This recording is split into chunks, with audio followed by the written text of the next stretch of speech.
Many people know or have heard of concepts that have been given us in Christianity, in Islam, in Buddhism, in Hinduism. And these concepts all say we are part of the same energy. You can call it source. You can call it the universe. You can call it Allah, or you can call it God, or whatever. You can call it any way you want. But the concept behind all those teachings is that the whole universe is one energy.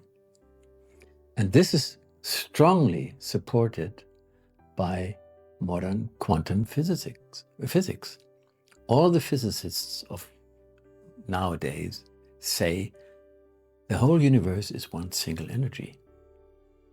So if that is true, then every person, every phenomenon in this world is one manifestation of the same. And so am I, and so are you. So this concept says in the Bible, with the language of the Bible, love your enemy. Because your enemy is not your enemy, but your brother or your sister. So there, love your next is another way of saying the same thing.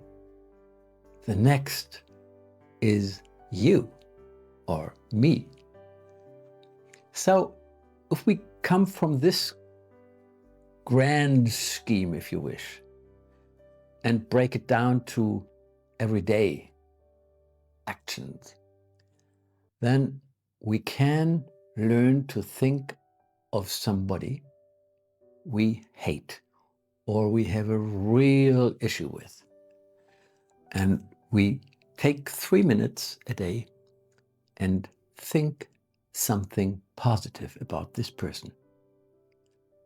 Whatever this person has done to you or me does not matter, because this person has something you can be grateful for, because it might be that you have a chance to learn from him or her, even through a painful experience.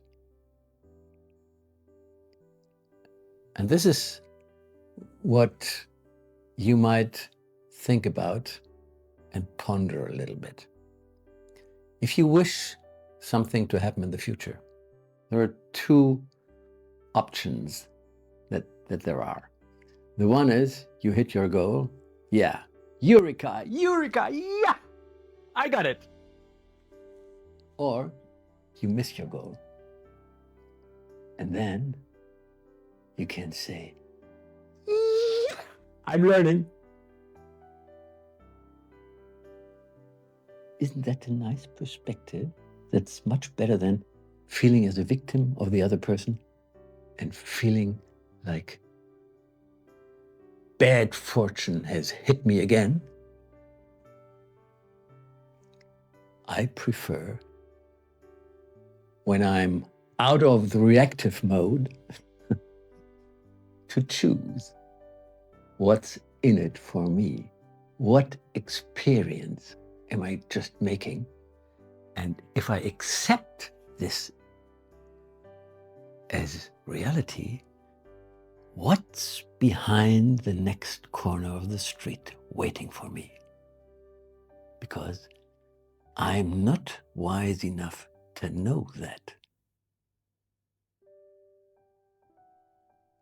So, we always find ourselves reactive somewhere and somewhen. We always do that. Everybody does that. It's not a question whether we do it. It's rather a question, how often do we do it? And how quickly do we realize we've been reacting in a way that's negative for us and switch over to responding. And this, the little exercise I've just mentioned, is a way of responding to somebody who has hurt me. I hope this makes sense. My name is Dr. Wolff, a leading expert in mindset transformation and personal success. By joining me, you will unlock proven strategies to elevate your mindset and transform your life. Explore more in the video description.